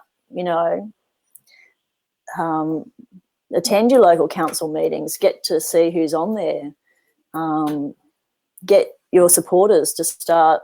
You've obviously got a big network to start taking a bit of notice and maybe using that. But again, I don't want to overstate, what impact, I was happy to do it, but what impact it will have, I've got no idea. It would take a lot. But you've got to start somewhere. That's the whole idea. Like have you heard of the Climate Emergency Declaration? You heard of? No? No.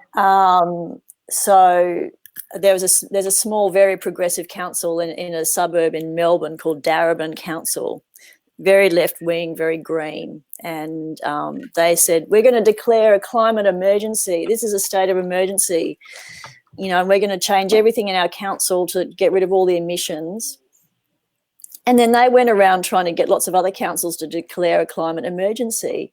Now, there are now, I think, close to 2,000 jurisdictions worldwide who have declared a climate emergency, including the British Parliament, certain big states in Canada and so on, and they represent millions and millions of people. So sometimes something small doesn't always happen. Most of the time it doesn't, but occasionally a small action at a local council level or an individual level obviously will spread out. So the idea is to get strength in numbers and to get more councils. It would be amazing to get councils in the United States, in the United Kingdom to do it. But I know the council set up in somewhere like the United Kingdom, in England is very different, and it's probably more difficult there. Have you reached out to any groups like the Global Parliament of Mayors or Leagues of Cities? Like No. there's like groups nationally and internationally that essentially allow you to network with other mayors and council folk around the world. That may be something that would be a way for us to spread this kind of information. Well, I don't know of them, so I'm not involved in any of those groups. I haven't even heard of them. So if you want to send me some information, I'd be happy to look at it for sure. Can you still hear me? Yeah. Can I ask one more question? Oh, Sure. Is that okay? Sorry, I didn't mean to cut anybody off. go right ahead.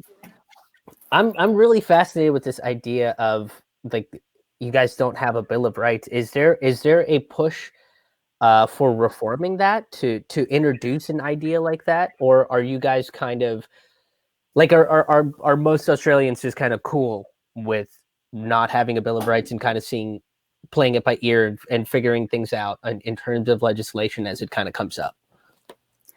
Certainly the Greens, and there's probably been different Labor politicians, but certainly it's sorry, my son's there. Greens are trying to get a Charter of Rights or a Bill of Rights. I'm not a lawyer, but I've bought a legal textbook about our Constitution, and that's certainly something that's kind of discussed very, very prominently.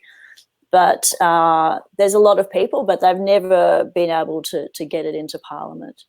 The Labor Party did have it on their election platform, the last election, but then they didn't win.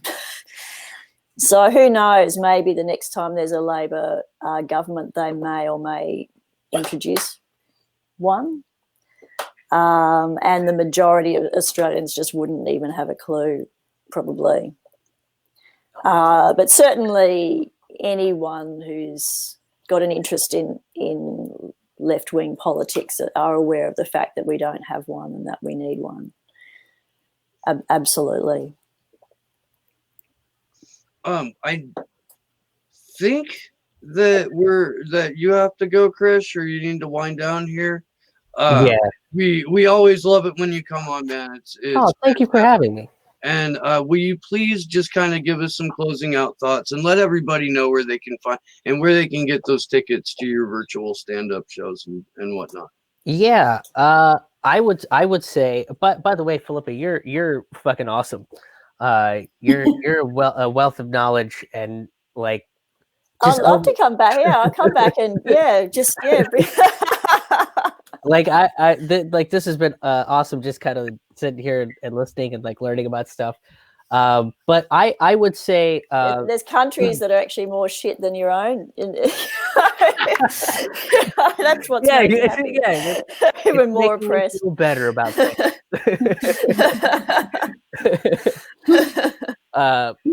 But I don't know what closing thoughts I have other than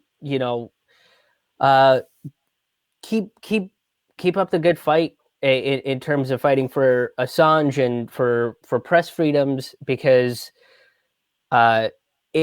it's him today, but who knows who it's going to be tomorrow. Is it going to be me or this channel, or is it going to be the gray zone? Is it going to be Lee Camp? And then now it's in our backyard and we have to fight for it. So keep your eye on those sort of things, and be careful, because when both faces of the corporate oligarchy start agreeing on the same thing, there's a reason for why they're doing that, and it's usually not a good reason. So once that starts to happen, especially being that it's an election season in the United States, we're going to see a lot more of those arguments where reaching across the aisle is going to seem to be this very noble act, and in terms of corporate politicians, it's really not.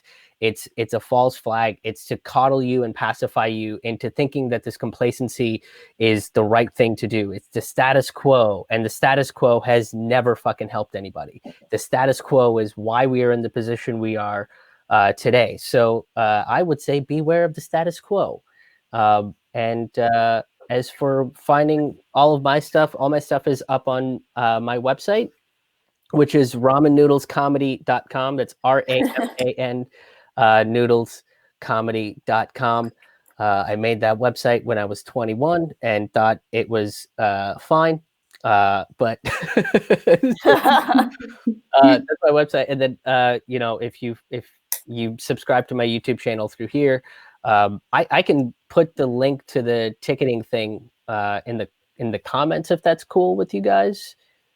Cool. I'm getting the thumbs up. Awesome. And thank you guys for having me. It's always good to come and chat with you guys and rant and rave about all the crazy shit going on. So I really appreciate it. Thank you. Thank you.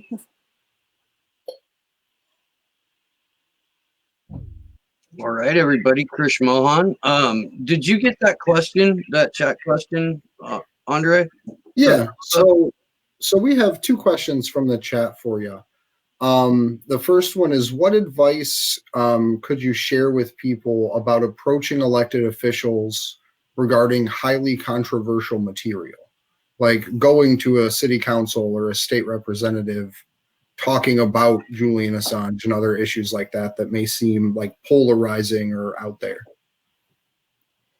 It always helps. Thank you for the question. Again, perhaps view or attend in whatever way you're able to these days. Your local councils might be still meeting and you can maybe still go to them. Go and watch them, watch the councillors. Go back through, hopefully in Australia they're referred to as the business papers, the big books. They should all be online. You should be able to go and look at the motions, and if you go to the minutes, you'll be able to see how people voted. Just get to know your local elected representatives. If you have a local group, as I said, who lives in the area that votes for them, that's really probably the most effective way. But obviously, if you're going to go to a very conservative councillor with a request to put up a motion on a controversial issue, they probably will just ignore you. So I'm a Greens. I don't know if you have many Greens councillors over there, but I'd certainly be saying try your Greens councillors. See what kind of legislation or acts that govern your councils. Just get a bit of and see what you can refer to that would give you some scope. Something that's very successful in our area is when you have an issue. It's not necessarily a controversial issue, but it's an issue that, for example, a union may be interested in. So it would be fantastic if you could get a representative of your local journalists union who lived in the area especially, but even if they don't, to write letters. As in emails. In the UK, we saw the recent labor leaks, which exposed the just blatant raw corruption within the Labour Party in the United Kingdom. In 2016, we had the DNC leaks and the Podesta emails that exposed the raw amount of money laundering and election fraud within the United States. Do people suspect, or is there a frequency of election fraud in Australia? How is election integrity handled out there? Well, there's certainly plenty of corruption around, but with elections, I think, I would say the majority of Australians, probably myself included, have a high degree of confidence in our electoral system. It's run by, we have independent electoral commissions. We have a federal electoral commission and state-based electoral commissions. They're statutory bodies at arm's length from any particular government or political party. And I could be wrong, but they seem to operate with a pretty high level of integrity. There's a lot of electoral boundaries do change from time to time, because basically within any particular electorate there should be roughly the same population. I lived in a state called Queensland. I grew up there, and it was very corrupt, and they had a gerrymandered political electoral system there for maybe 40 or 50 years, that allowed one very corrupt party to dominate, and it was pretty much operated as a police state. But I think that government was brought down by a terrific journalist, actually, a report. So we have a pretty good electoral system here. It would be very difficult for anyone to influence that. There are other types of corruption, obviously, but not electoral.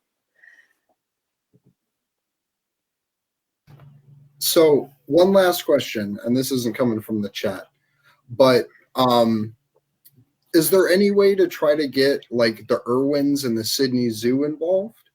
Like, is that, I know that seems like weird and like left fieldish, but like I picture them as just an ignorant American being like, not celebrity, but like well known out there inside of a sphere of people that don't receive information about stuff like this. So are you talking about for America or for Australia? Because like the Irwins are just not really. Do you mean like Steve Irwin, like his family? Yeah, who you're talking like, about? prominent environmentalists, I guess. Is there any way to like maybe expose them to like the Milton Report and to Rotfish and to the other environmental documents that WikiLeaks has shown as a way to try to get the environmental movement in Australia to support them? Look, I haven't. We hear nothing about them at all. Like, so I don't know. Maybe they have shows in America or something, that they're not really in any kind of way public figures in Australia. Oh, yeah, sometimes they're in like the Jimmy Kimmel shows and stuff. Oh, okay. Sorry, my son's giving me feedback because he watches a lot of American stuff on YouTube. So I've just been informed that they go on American TV shows, but they're not on Australian TV shows, as far as I know. But that would be interesting. There's a lot of other environmental groups, and so if WikiLeaks has done work in exposing, environmental crimes or whatever, sure, that could be something that could be of help. But are you looking more at you're looking at America, of getting your American councillors on board? Yeah. I think that's a great idea, Andrew, for here as well. That's a really good idea. But I guess, you've all been activists in this area. I'm just a bit of a blow-in all honesty. I grew up, Julian Assange was born in Queensland, and I'm pretty sure, I think he was born in 1971, which is when I was born. So I think we're both, a lot of people who grew up in Queensland in that particular era, the 1970s and 80s, became very politicised because it was essentially a police state run by the National Party and this very, very corrupt politician and a bunch of cronies. But yeah, you've all been doing this a long time. I can just, I put up a motion last week, so I don't know if I'm the best person to really really advise you, but we're happy enough to find anyone involved with government at any level who will willingly say Julian Assange's name out loud or try and bring attention to these issues. And we couldn't be happier to have you join us. We are going to start to wind down. We've got like 15 minutes of news left. But Philippa, thank you so much for being with us, and please come back. Yeah, I'll come back and just listen in on next week. If you just send me, the YouTube link, I'll just happy to listen into you all. It's really interesting. Certainly, and please do, if you run into Ian or Lissa, tell them we say hello and send our love. And will you just kind of let people know where they can find you, and if you have any closing thoughts, please share them. Yeah, look, I think, as I said, in Australia, thank you, just super briefly, there is a bit of local progressive councillors do get approached by groups to put up motions. It can create a little bit of media coverage from time to time, or it can target a particular company. I ultimately don't know how effective it is, but obviously you can potentially build things up, and it does create a bit of interest. So it is one way that you can look at, because local government are, in theory, the level of government closest to the community, and they really should be directly engaging with local community members on issues that are important to them. So there's absolutely, you should give it a try.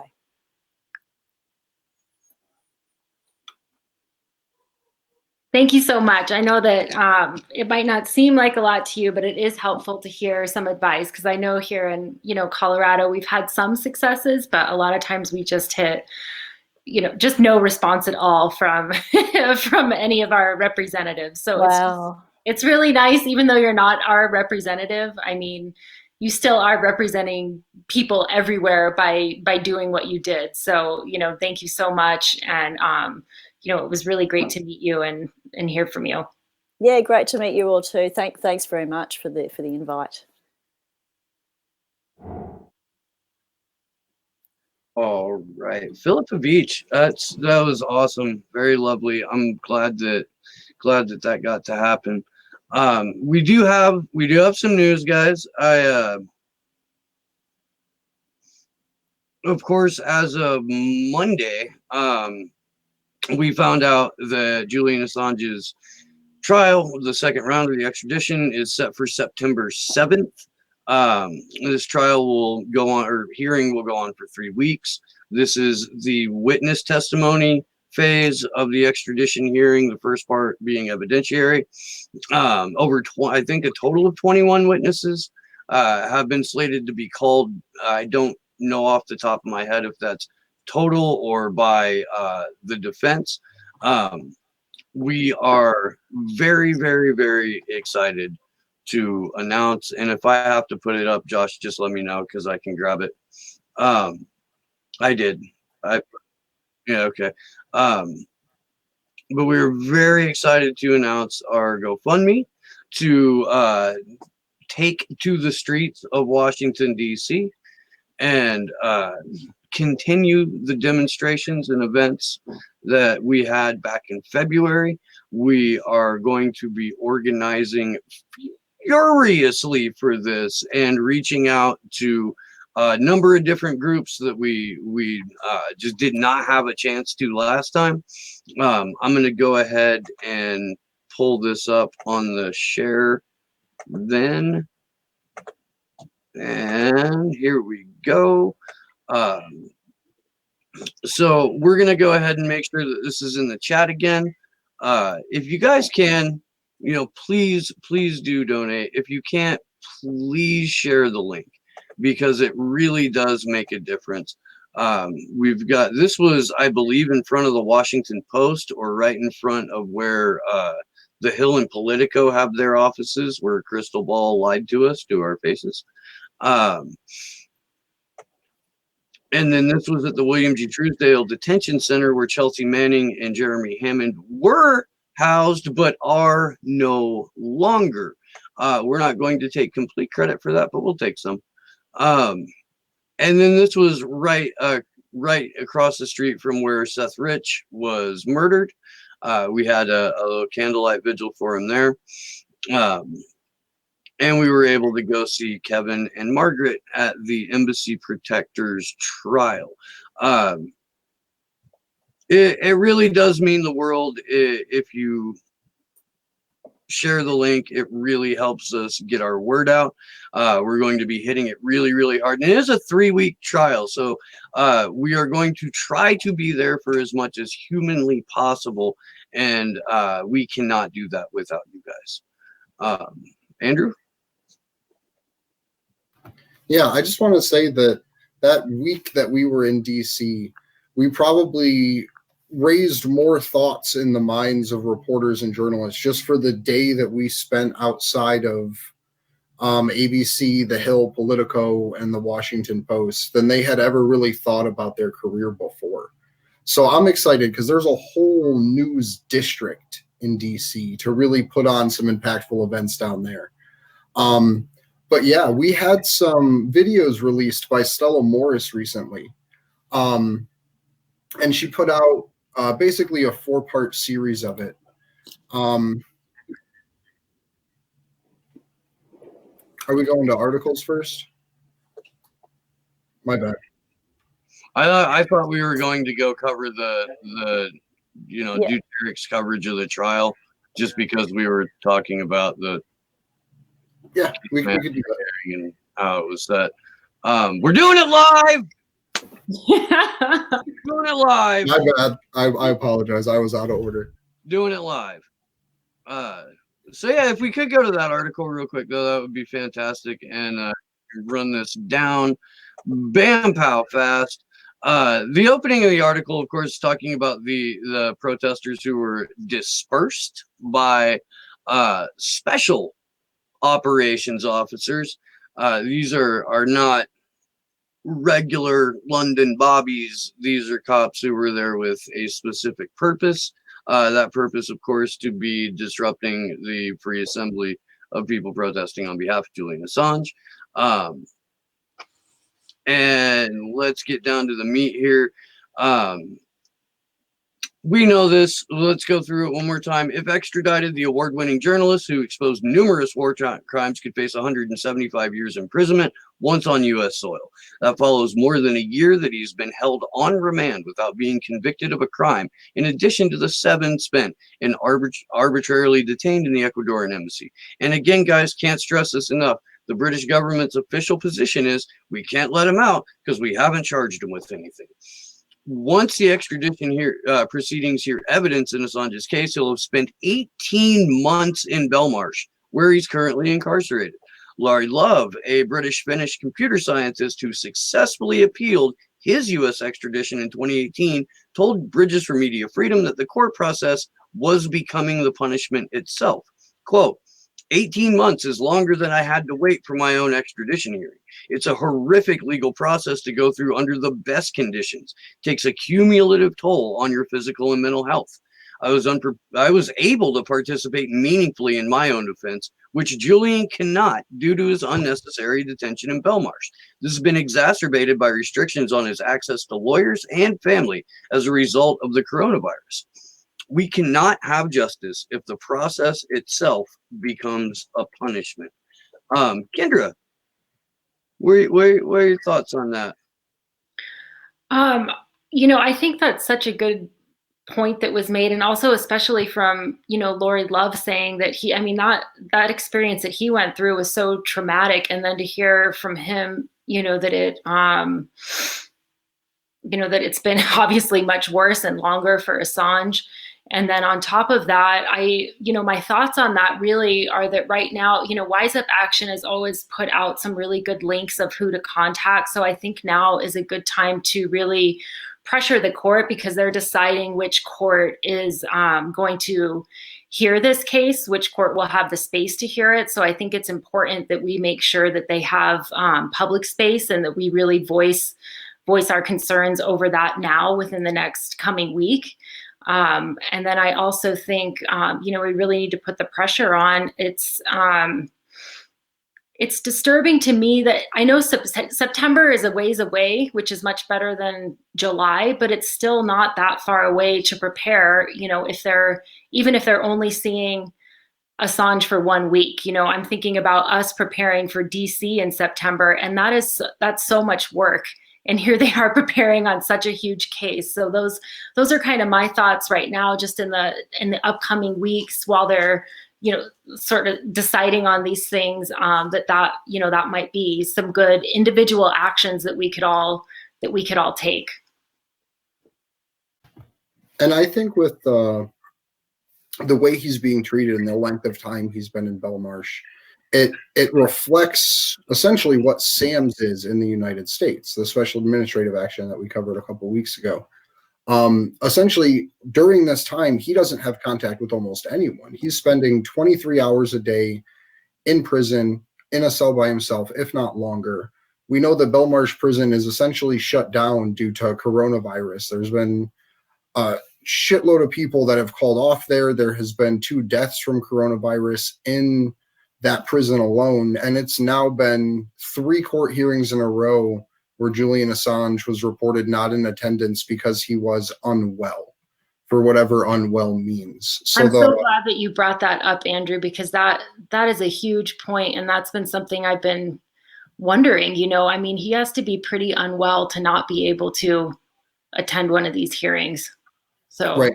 And who can you even contact about that? About him just being called unwell? What department do you call? What person in Belmarsh do you have to speak with?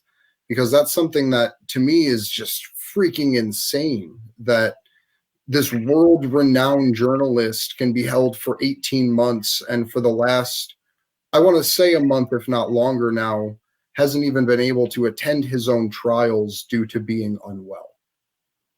Yeah, this goes back to March 23rd or 24th, when he was too ill to attend the first time. And we don't know. This is not like we haven't had anyone come out to make an official statement, yes or no. I did read earlier today that he will have, they'll have another opportunity to present him to the court in June. I hope he's well enough for that, but I would like to be able to speak with somebody on his legal team who could kind of, confirm or deny as to how the state of his overall health. Our friend Mohammed Almazi, writing out of Sputnik, was able to grab a short interview with John Shipton, Julian's father, as the court let out. Just kind of highlight a little bit of this. It's not too terribly long. If my computer stops freaking out, wow, that was neat. So Mo asks John Shipton what he thinks of the judge's decision to schedule in September. And Shipton says the September date suits us, suits me, and suits the family, so we can all come and attend the hearing. It's a continuous hearing, so that's much more suitable to the defense. It's actually a relief to have the date from September 7th onwards.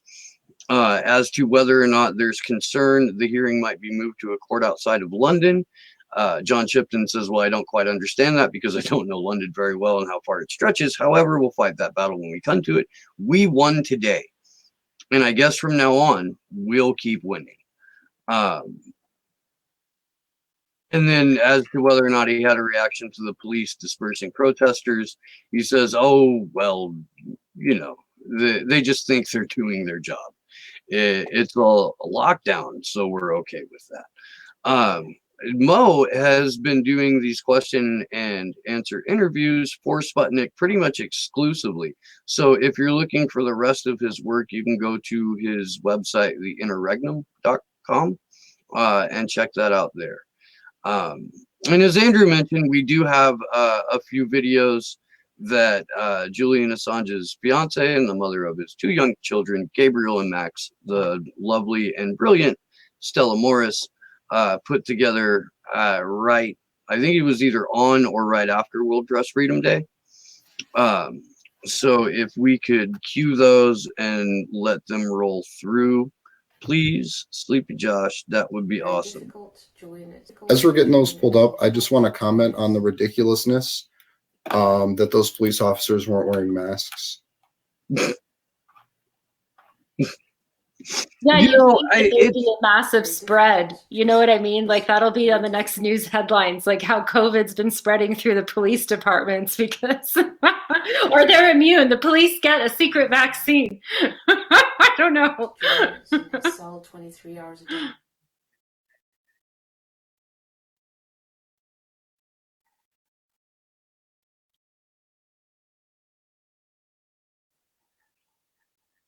Okay, well, if they're not cooperating, they're not cooperating. I apologize. Bummer. I will put the links into chat for everybody to take a look at them. No, it's all good. We're already overtime anyway, so you guys want to go ahead and wind it on down? Yeah. My name is Andrew Smith. You can find me on Twitter at Andrew Zigmund, Zigmund. You can find this on action_4 Assange. You can find our website at actionforassange.com. We put out weekly actions for everyone to get engaged with online right now. Yeah, I just want to thank everybody that joined us this evening and viewership, as well as for being a guest. And I'm Kendra Christian. You can follow me on Twitter at edebs13, and you can follow Denver Action for Assange at DNV Free JA. Thanks everybody for watching, and thank you to our guests, absolutely great guests tonight. And thank you to our group in Denver, because they took part in this action that Wise Up Action had put out, and we contacted just with a few of us over 30 press organizations for World Press Freedom Day. So thank you to everyone in Denver for taking part in that. I really appreciate it. My name is Steve Poikinen, and I host a show called Slow News Day. You can find it here on YouTube by typing Slow News Day Podcast into the search bar.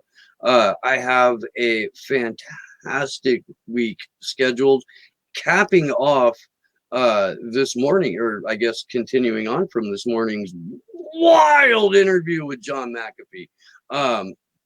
Go watch that. It's full-length interview is available on the Rockfin, and it's up there for free. So if you sign up for a Rockfin account, you need to watch the full-length interview. It really, it's phenomenal. Vanessa Beeley will be on this week. Robbie Yeager and I will be doing a deep dive on Sunrise Movement. The Reverend Annie Chambers returns to Slow News Day this Sunday on Mother's Day. We're gonna have a little post-church barbecue Mother's Day style Slow News Day with the Reverend Annie. So that's going to be fantastic. Corey Morningstar is going to be on the show. Whitney Webb is coming back on Monday. We're crushing it. Thanks so much to everybody watching. We love you guys. Please do share the GoFundMe, and if you can donate, if you can't, obviously just get the link out there. Thank you to Sleepy Josh on the ones and twos. Thank you to Kimber, the Mean Panda, for the graphics work. My co-hosts Andrew and Kendra, you guys freaking rock. And we will see you Saturday at 1 p.m. Eastern, 10 a.m. Pacific. Until then, good luck to us all.